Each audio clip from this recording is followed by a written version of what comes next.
माही recording studio Jehanabad. का हो? हाँ हो। ना चलबू? कहा? चल ना। चला। म्यूजिक डायरेक्टर नीतीश राज। लचक कमहर जैसे हिरनी के चाल गे, लगही कि हाँ ही भारतीयन के माल गे। छुए नहीं दे तू अपन गाल गे, छुए जब जइयो त करही बवाल गे। रात के तू आई हा मजा लेके जाई हा, दुल्हन बना के सैया कोरा में सुताई हा। लचक कमहर जैसे हिरनी के चाल गे, लगही कि हाँ ही भारतीयन के माल गे।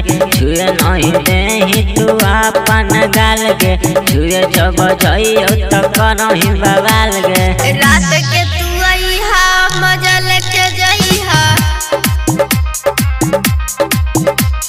दुल्हन बना के सैया कोरा में सुताई हा। डीजे नीतीश राज।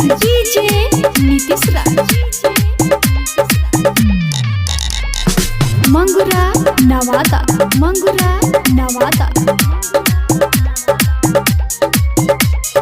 करही राजा जी हम तो हंसनी होरा, टांगी के लेके चला हमारा के कोरा।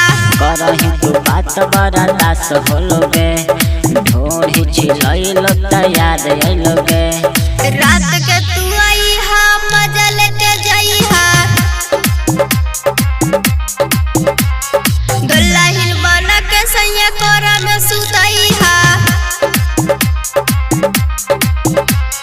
करही राजा जी हम तो हंसनी होरा, टांगी के लेके चला हमारा के कोरा।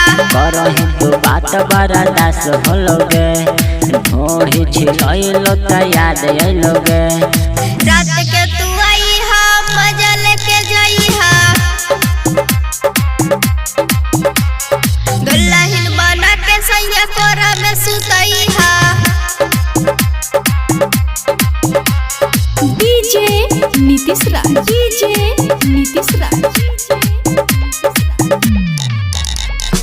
मंगुरा नवादा।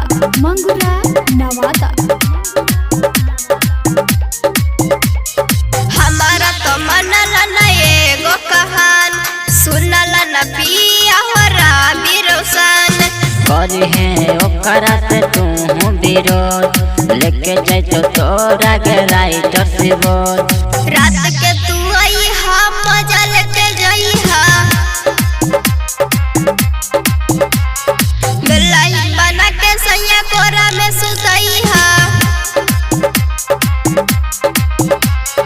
हमारा तो मनला न एगो कहान, सुनला न पिया हो राबी रोशन। करहे न ओकरा से तू विरोध, लेके जाइतो तोरा के राइटर से बोल।